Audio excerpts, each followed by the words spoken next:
यहाँ पर जो पैसा आपको कंपनी में आता हुआ दिखेगा वो अच्छे कार्यों के लिए इस्तेमाल हो रहा है।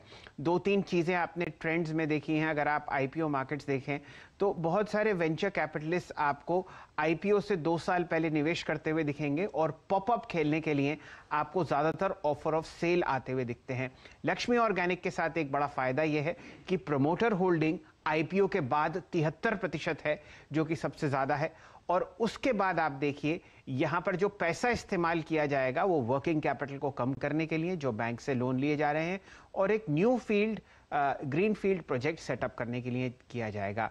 तो आपके हिसाब से मयूरेश जी यहां पर कुछ जो फाइनेंशियल पैरामीटर्स हैं वो शेयर को एक्सपेंसिव करते हैं। आपके हिसाब से कौन सा लेवल आप समझिए यहां पर आप खरीदारी की राय देंगे उन लोगों के लिए जिनको आईपीओ में ये स्टॉक नहीं मिला, लेकिन एक अच्छे सेक्टर में होने की वजह से शायद यहां पे आपको लंबी अवधि में अच्छा मुनाफा दिखे।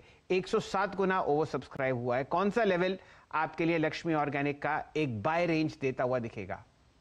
बिल्कुल जो आपने कहा आई थिंक वो फंडामेंटल तथ्य आई थिंक काम आएंगे लक्ष्मी ऑर्गेनिक्स के लिए। जो आरओईज में हमने एक डिटोरेशन देखा था, I think that should revert back to mean in the next few quarters. तो जो 15% की आरओई है 19 से 20 होनी चाहिए अगले 3 से 4 वर्षों में, which gives a very very positive sign, और कैश फ्लोज इंप्रूव होने चाहिए। तो जैसे मैं कह रहा था आई थिंक कॉस्ट प्राइस तक, यानी जो अलॉटमेंट प्राइस है और जो हम पॉपअप की उम्मीद कर रहे थे, almost it was expected at 100 rupees. और अगर ये पॉपअप थोड़ा नीचे आता बिकॉज ऑफ मार्केट एंड जो कल की लिस्टिंग हुई थी अनुपम रसायन की, आई थिंक अगर ये रेंज से नीचे आता है और if it lists above that allotment price itself, valuations I think become a little bit more reasonable. तो हमारे आई थिंक ओनिल मेथोडोलॉजी में शेल्सर अगले 2 से 3 हफ्ते में थोड़ा एक मॉनिटर करना चाहिए। इसे हम कहते हैं आईपीओ बेस बिल्डिंग प्रोसेस। ये आईपीओ बेस बिल्डिंग प्रोसेस से एक बार अगर ये स्टॉक कंसोलिडेट होकर निकलता है तब अच्छी बाइंग अपॉर्चुनिटी उभर के आएगी। तो आई थिंक एक 2-3 हफ्ते के लिए स्टॉक को कंसोलिडेट होने दीजिए। अगर कंसोलिडेट होता है between the allotment price and whatever range it is 20, 30, 40 odd rupees about that, और अगर वहां से एक ब्रेकआउट देता है तो मुझे लगता है एक बहुत बेहतरीन मौका होगा और फ्रेश इन्वेस्टर्स को गेट होगा। अब आपको जो कंसोलिडेशन होती हुई दिखती है आईपीओज में पोस्ट लिस्टिंग स्क्रीन पर प्रस्तुत करते हैं। डायरेक्टर साहब लेके आइए एमटार टेक्नोलॉजीज का स्टॉक प्राइस, जो आपने बहुत बढ़िया तरीके से कैंडलस्टिक फॉर्मेट में बनाया है।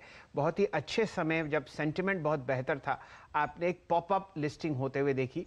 1215 तक ये स्टॉक गया और उसके बाद आपने बिकवाली का रुझान देखा। ये कंसोलिडेशन फेज है जिसमें एचएनआईज निकलते हैं बाहर जो फाइनेंस कराते हैं स्टॉक को।